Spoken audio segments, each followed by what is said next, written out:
One of the greatest pop singles of all time, in my opinion, is 10cc's I'm Not in Love. Amazing, multi-overdub, recorded the same year as Queen's Bohemian Rhapsody, very similar in style. Obviously, Queen had the benefit, first of all, they're a great band, obviously, but they also had the benefit of flamboyant lead singer and Freddie Mercury, where 10cc was four guys. But there's a great documentary here on YouTube of the making of I'm Not in Love, which you should watch. So, Mazzy here. Hello, vinyl community. This is a video, 10CCELOXTC, three-digit numbered-y, it's not a word, numbered-y lettered group names. XTC, 10cc, ELO. Of course, ELO's Electrolyte Orchestra. I'm going to show my collection, and the only reason I combine in these groups together, I didn't want to do one feature on each group. Of course, any of these groups I could have, and I'm sure some of you either have seen some or maybe have even created some. There are three groups that are amongst my favorite. Do I want to say in some cases guilty pleasures? No, I love them. I have no guilt. They're very pop, commercial in some cases, yes. Some have done better than others, meaning citing ELO eventually, Electrolyte Orchestra. What they have in common, overlapping same time period of the 70s, although XTC is a little later, really kind of grew into the 80s and 90s. But also, all three of them are very Beatlesque, aren't they? At least I have a segment of their careers that are very, very Beatlesque. So I'm just going to go through my collection of these records, showcasing mostly vinyl, but there definitely are some CDs here that I need to show, and I'll go through those fairly quickly. Now, do you start with, here's a dilemma, a vinyl record collector's dilemma, and we all have our ways of doing it. There's no correct answer. So 10cc, do you file them under T, T-E-N, or do you put all your numerical based bands at the very beginning in number order? So you have 1 through 10, or the numerical bands, and then you start with alpha to zeta, to Z, as they say. I actually put 10cc under T. There's no T in the title, right? It's the number 10cc. So I'm not going to start with 10cc. I'm going to start with ELO. And you don't really care. Okay, ELO, Jeff Lynne, Roy Wood, extension of the Move. Jeff Lynne was an idle race. The concept of ELO was really to kind of take off where the Beatles left in I Am the Walrus and Strawberry Fields, adding cellos, strings to the band. This is their first album. I believe all mine are American copies. So this is Electrolyte Orchestra and United Artists, ELO, their first album. Beautiful cover, beautiful package. Basically a trio with Bev Bevan, Roy Wood, and Jeff Lynne, although Bill Hunt on French horn and Steve Wolin on violin. And they started mixing in some classical movements within these. So, first album, American version on United Artists. ELO 2, Electrolyte Orchestra 2, again on United Artists. Nothing to see here, folks. 1973, Old England Town. And this is where they recorded and released their version of Roll Over Beethoven with the whole Beethoven's Fifth intro.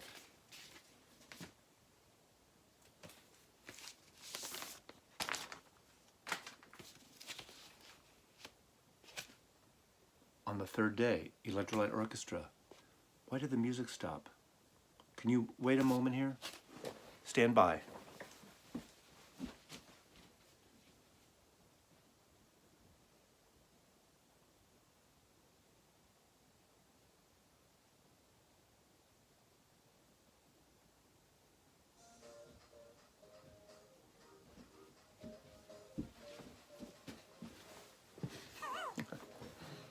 Hey, hope you did a shot then. ELO on the Third Day, cover by the great Richard Avedon, the great photographer Richard Avedon. This had in the Hall of the Mountain King, another classical piece of music redone, updated to the rock sensibility. This is 1973 as well. Showdown on here, which some say is a rip-off of Heard It Through the Grapevine with the orchestration. Anyway, Daybreaker, Mama Bell, another great record produced by Jeff Lynne. There you go. Now, this is my favorite ELO record, hands down. El Dorado. It fully realized, I think the band was fully realized, somewhat commercial, but didn't get as crazy commercial as they did after this record. But still, a great cover frame from The Wizard of Oz. And again, United Artists, and then it was originally on UA, and then when they switched to Columbia, these records were transferred over to Columbia years later. So the whole catalog is now on Columbia. And of course, they became like pop 70s arena phenomenon. Some people really kind of thought they were bloated and over the top, and then the punk scene came in a couple years later, and a lot of people just couldn't handle it. But Face the Music, I still love this band. It's my record store days. I got to see him at Winterland, and I got to see him also at the Oakland Coliseum with Jethro Tull opening, and that was about 75 or 6-ish, give or take. Face the Music. You gotta like an album with an electric chair on the cover. What other album has an electric chair on the cover? The new Black Keys, right? They have an electric chair, different electric chair. This definitely has hits. Evil Woman, Strange Magic, huge hits. All of a sudden, they sort of became a singles band for some. All other albums were very, very strong, in my opinion. And then continuing on, New World Order. And the huge hits, Telephone Line, Living Thing, Do Ya. Do Ya was a remake of the song that they did with The Move, back in the Move days. And of course, you gotta keep getting bloated and bigger the better. I saw this tour with the giant flying saucer spaceship on stage. This also had Turn a Stone, huge hit. What else? Mr. Blue Sky, which has been on so many movie soundtracks in the last 15 years. Oh God. Anyway, I enjoyed this record. This is my copy that I got back in the 70s. I think it's a blue vinyl copy, right? It is blue vinyl copy. And did this poster come with it? Yeah, I guess it did. Out of the Blue. So there you go. ELO, Out of the Blue. Bloated, big time. Then it's my promo copy of Discovery. I think by this time they sort of, the wind was kind of blown out of their sails, and so to speak. And I still bought these albums, but that's when also I was getting into the whole new wave punky thing in San Francisco and beyond.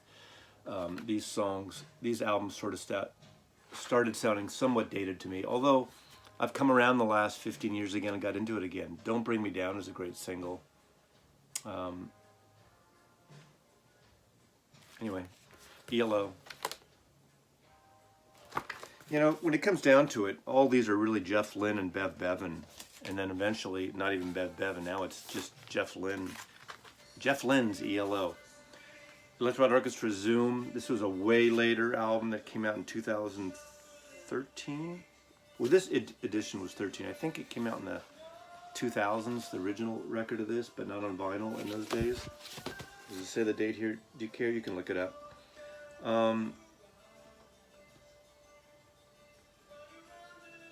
What can I say? Not a bad record, but again, I'm into them, so I keep continuing. And then probably most recently is Jeff Lynne's ELO. This is how he tours now. It's him with anonymous musicians in a way. Him recording everything at home in LA now. But very catchy. I love this stuff. When I Was a Boy, beautiful song.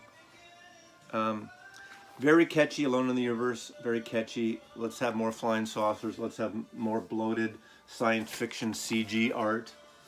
But hey, Jeff Lynne, and then he had his moment, obviously, you know, with the Traveling Wilburys and bringing back George Harrison, regurgitating, bringing George back from the artistic dead with Cloud 9, great production, and then he also recorded Tom Petty for a while, a couple albums, as well as Roy Orbison and the Traveling Wilburys. So, you know, gotta love Jeff Lynne.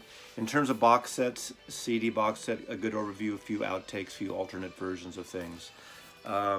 That's enough for that. So let's go into we'll end up with let's do 10cc next. CD box set covers their entire career.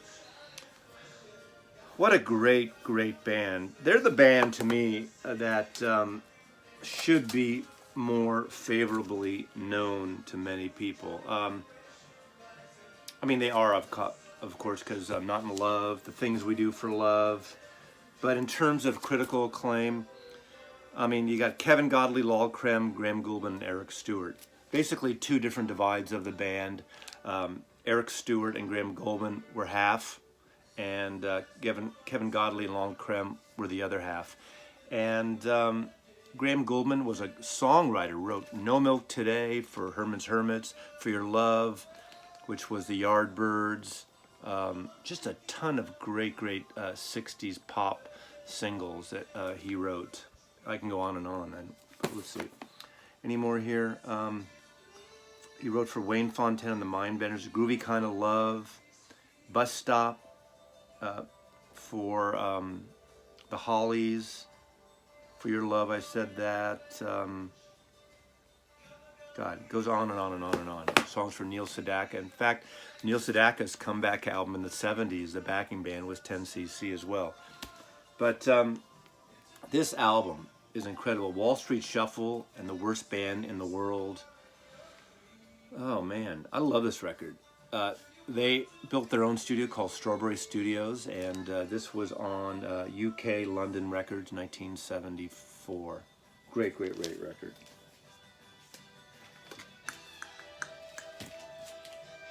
But before that, I missed one. Before that, three of them put out an album under the name Hot Legs on Capitol Records. Thinks School Stinks, and the hit Neanderthal Man was a progressive song that became actually a top 40 hit, at least in America. I'm a Neanderthal Man. This was like 1972, I believe, ish. And this was again produced by Eric Stewart, and the whole group, Hot Legs. Album designed by Godley and Creme. I think this is before Graham Gouldman joined the band. So there you go. This is an overview of their UK singles and some album tracks. This came out when they left to go to Mercury Records. This has it has some singles and it has a few B-sides. 10cc, 100cc, import only. Of course, I just showed you this. This is sort of the one that broke them as big as they're ever broken, I guess, to a point, with I'm Not in Love. But Life is a Minestrone is on here, which is a great record. And the suite of One Night in Paris, which is a long sort of mini suite of about 10 minutes or so. Beautiful record. To me, this is a perfect recording. Very high production value. Amazing record. Again, if you're into these bands, 10cc, I'd say this is probably the one to pick up.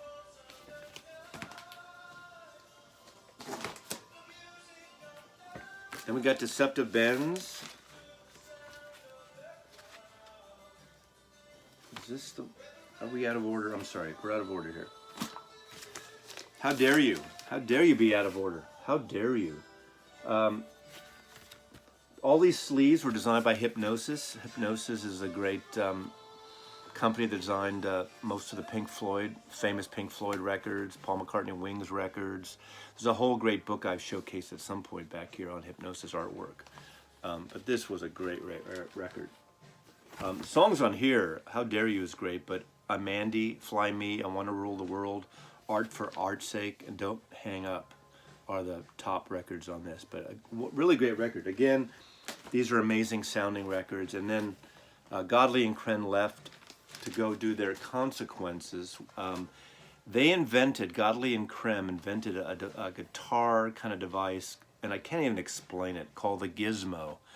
I used to know what it was, and literally I forgot. I'm looking up here because I'm trying to see if I can see that album. Cash, Godley and Creme. Or is it Creme and Godley, Godley and Creme? Maybe I'll look for it later at the end of this. I'll grab it but Hypnosis cover, great album. This has another big single for them, The Things We Do for Love. So I guess using love in their titles is something that is lucky for them. People in Love, Feel the Benefit. Feel the Benefit has a great build-up at the end. It's kind of one of those,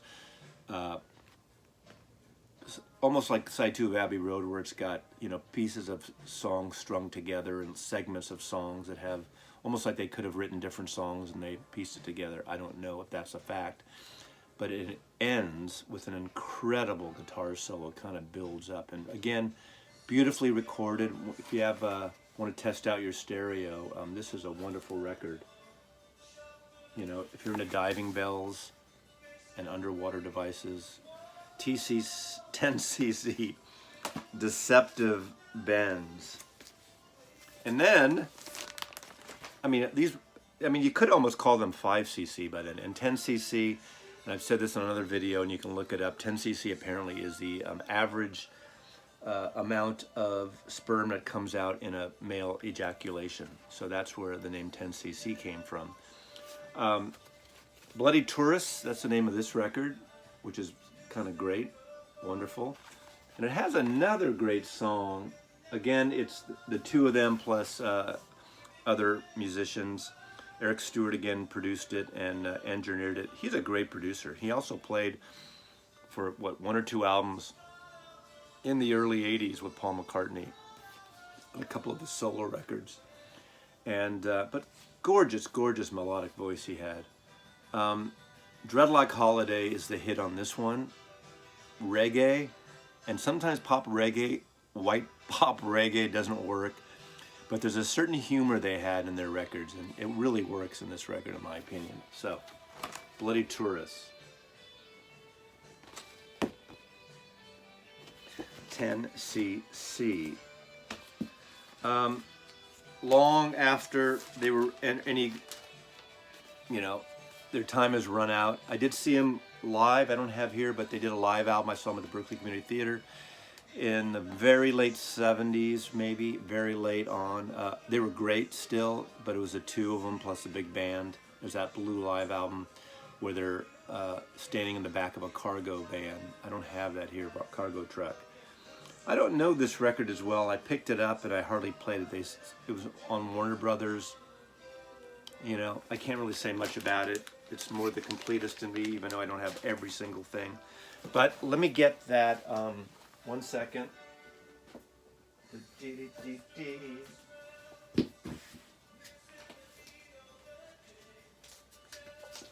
So Godley and Creme, when they left 10cc, on Mercury, I believe, did this box set, Consequences.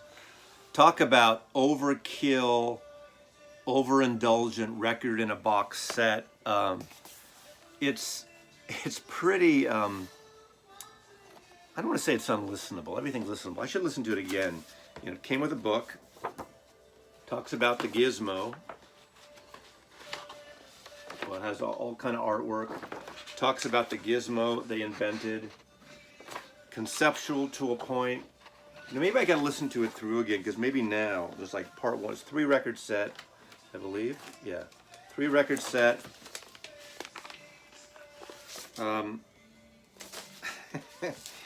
It's not very good. But again, maybe I need to listen to it again. Or I can listen to the promo Consequences sampler here. Lol Creme, Kevin Godley. think there's a couple of decent tracks on it, but interesting. Now, Kevin Godley and Krem went out and became very famous and very fortunate to become filmmakers, video makers for music videos, and they're the ones that did Herbie Hancock's Rocket. They did so many popular videos for artists like Peter Gabriel and Sting, and the heyday of MTV, and also they did one of themselves, Cry. I don't know if you remember the song Cry. Cry was a hit for them, and on this record, the History Mix Volume 1 that had Cry. Cry was the one where all the faces, different ethnic and young and old people's faces dissolved. Lockdown camera dissolved each other, and you know, at the time in the 80s, that was pretty amazing. So Polygram Records with Hype Sticker, Cry, Wet Rubber Soup. I don't even know what that other song is, but Cry is a cool song. I'm sure those of you who watched the MTV in the days have seen that video. It's pretty nice, pretty amazing. And then lastly, I have here a promo copy of a greatest hits that has really kind of a career greatest hits: Art for Art's Sake, Mandy, Things We Do for Love, Dread Like Holiday, Wall Street Shuffle, Life is a Minestrone, I'm Not in Love, Donna, Rubber Bullets. Rubber Bullets is a kind of a cool song too. And Wall Street Shuffle and Donna, very kind of retro 50s doo-woppy kind of song. But I'm a fan of 10cc, you know, Beatlesque pop, really well-crafted records. I'm going to end with XTC, a favorite band of mine, Andy Partridge, and God, let's see, what can I do this here? Okay. It started with Andy Partridge, Colin Moulding, Terry Chambers, and Barry Andrews. XTC 1978 on Virgin Records. They were a little more new wavy then. They were always kind of new wavy, but some very pop new wave. This is the first album that I got of theirs, and this is a perfect record. This is my copy from 1979.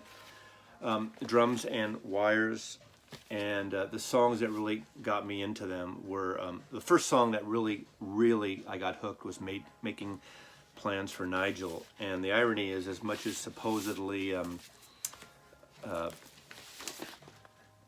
Partridge is sort of the leader of the band, the songwriter, the main vocalist, that song was not written by Andy Partridge. That song was Colin Moulding's song, and it produced by Steve Lillywhite, and became for them, somewhat of a big hit. And this came with, I believe, came with a 7-inch 45 of Limelight, A Day In and Day Out, Chain of Command by Andy Partridge. It's a promo. I think this came in the record. Yeah, so with 45. Also on this record, though, as I said, Life Begins with a Hop and 10 Feet Tall.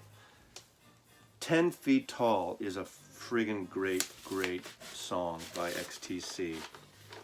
Or is it Ecstasy? Ecstasy. We like just saying Ecstasy. So then I kind of stuck with them. If I'm missing something, someone's going to shout it out. But my original copy of Black Sea, Ecstasy, in the bag. And this is Virgin Records, distributed by RSO Records, which is the Robert Stigwood organization, who Robert Stigwood was a protege of Brian Epstein back in the day, who managed the Beatles. He also he managed the Bee Gees, so he hit pay dirt with the Bee Gees, and especially Saturday Night Fever days and beyond that. But look at this beautiful cover. My guess, hey, we're talking diving bells again. So I never even thought of this at the time. But maybe I should have done a video on diving bell art bands that sound very Beatles-ish.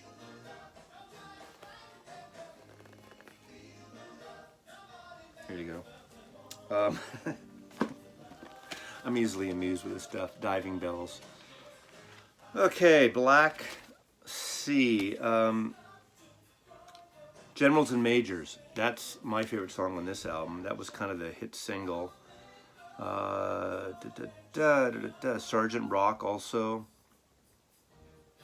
Towers of London. Oh, Towers of London too. I mean, they just had a really great sound. Andy Partridge was a genius in his production endeavor. I did see them live at the Stone in San Francisco. And the thing about it was Andy Partridge didn't like to tour. That might have been one of the few times he toured in San Francisco. That's definitely the last time he toured America. XTC toured America. They were fantastic. Club show, not a big, huge venue. And he had sort of a phobia of, I'm not sure if it was of traveling or of just playing live, which is really unfortunate because they kicked ass. You know, punk sensibilities, but by far they're no punk band. But just love XTC and this album in particular. All these records. Then we go into another album I have on Virgin when they're signed to Virgin, and this is a UK edition of English Settlement.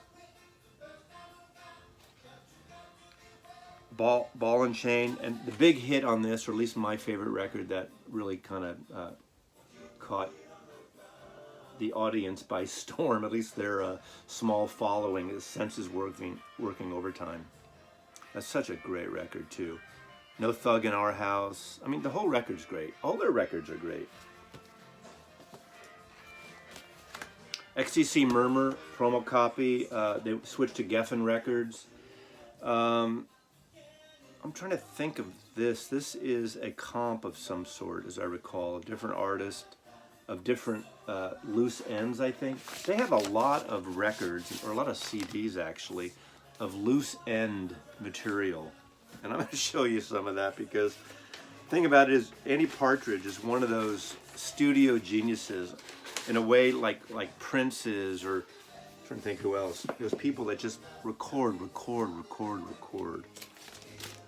Probably my favorite, or not my favorite necessarily, the most listened to album, Skylarking, produced by Todd Rundgren. The label wanted them to have some kind of hotshot producer. Apparently they fought, and it wasn't a great situation in the studio, but it was a great record. Grass, Summer's Cauldron, what a great record. Everything is good on this. And then they added, is it on this version? It's not on this version. But the original version did not have Dear God, which was put on later. I don't know about vinyl, but on the CD they added Dear God because it was a record that started getting play. I think it was a B-side of the single. But Dear God's a great song with the little kid starting it out, but Skylarking. And that brings me to these two packages. The last 2 years they put these wonderful box sets out. I think Steven Wilson remixed some things, has outtakes, extra cuts, box sets. As I said before, alternate cover that didn't come out initially in America, but everything was fixed with this, and beautiful set. And the companion to that, or at least somewhat of a companion, is this album that I showed also. English Settlement, another box version, extra tracks, again, booklet, wonderful set for the completist, for the XTC completist. And in fact, around this time, I'd be remiss if I didn't show you Bop it up if I didn't show you Dukes of the Stratosphere. And these are being reissued like in the next few weeks, actually, or right now, on CD and on vinyl. This is XTC doing two psychedelic, one album and one EP under a different pseudonym, a psychedelic fake group, Dukes of the Stratosphere. But they're XTC. These are really fun albums. I know they're here on the VC all of the time because they're just so in that 60s overkill, psychedelic, lyrical, musical feeling. But wonderful stuff. Then I have this wonderful record on Geffen as well. Oranges and Lemons, again, wonderful psychedelic pop. Brilliant songwriters. God, brilliant songwriters. This is 1989. Mayor of Simpleton was the big hit. King for a Day.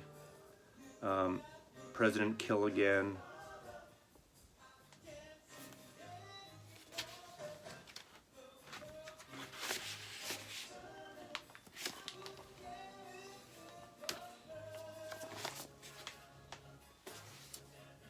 There's Colin. Dave Gregory. Kind of were down basically to a trio and then a duo by the time, you know. But these are the two love-hate relationships with these guys. God, you'd think they were brothers, like the Davis brothers, the Gallagher brothers, or the Everly brothers, but the way they've been kind of have at it all these years. Kind of unfortunate. But great record. Then these are two records, pretty much Andy Partridge is kind of on his own now, for the most part. Although maybe Colin is on some of this, and I don't remember right now. I'm not going to look right now. But Apple Venus 1 and Apple Venus 2, Wasp Star. These are later albums. Some great stuff on here. Not altogether successful, but some cool things. These are reissued by, they've been doing a series. They have their own kind of label that's been reissuing these. So I'll quickly show some CDs. Transistor Blast, XTC. This is BBC cuts. Beautiful, beautiful CDs. Colorful CD packages. So psychedelic, right? Coat of Many Colors. Many cupboards. This is an array of outtakes, alternate versions. Wonderful book on Virgins. Came out in the 2000s, I believe, or the 2002 or so.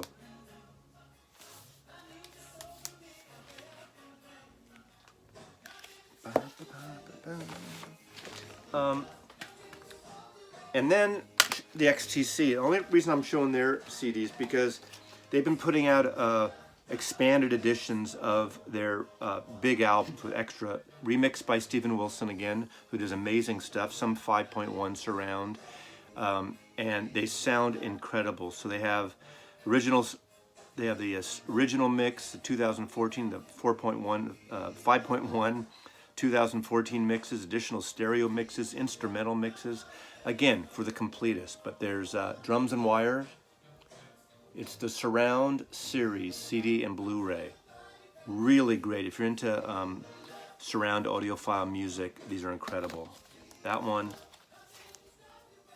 Black Sea as well. The same stuff that are going to sell us over and over again. Oh, and one album I forgot that I don't have on vinyl, and I need to get on vinyl, is Nonsuch.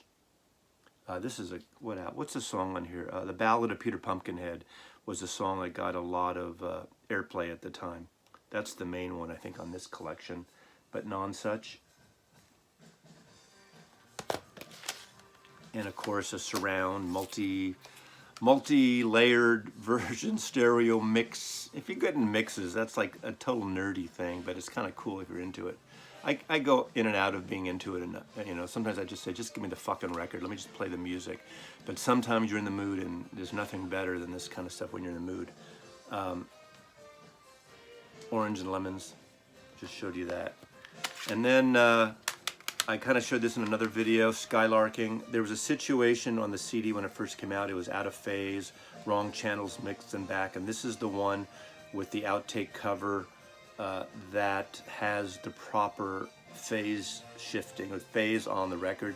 So if you're a CD buyer and you want this album proper way, this is the one to get. And then Rarities Collection. There's so many friggin' Rarities Collection. I think I bought this one on one of my trips to London. I showed you sort of the later stuff. Again, that. Another Daisy Upsy Daisy assortment XTC. Look at that great cover though. But again, outtakes, alternate versions, hits, deep cuts, and then of course the singles from 72 to 92, Virgin Import, that Virgin, had to try to make their money back from. They probably lost money on XTC, which is unfortunate, because to me, XTC and ELO. Well, ELO is big and they're huge and they're fine. 10cc in their own way, they're fine.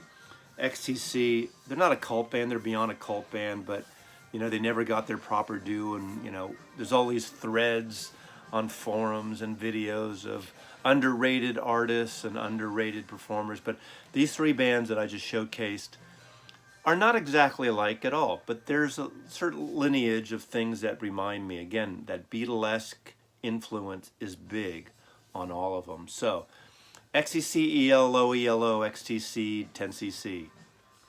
What order? 10cc, ELO, XTC, ELO, 10cc, XTC, XTC, ELO, 10cc. I love just saying that, or I love trying to say that. So, hope you like it. I'm sure I'm missing some things, but if I miss it, what the fuck if I miss it? Look how much I have. I have too much. So I love these bands. I love the music. You know all the music, and or some of the music. But I would say artistically, I really kind of favor XTC out of these three, and then maybe I'll take 10cc next. But sometimes they get a little short-shifted, and people think they're a little too poppy and sappy, but they're clever. They're maybe too clever for their own good. So Mazzy loves you. Thanks for watching, Vinyl Community, and until next time, take care.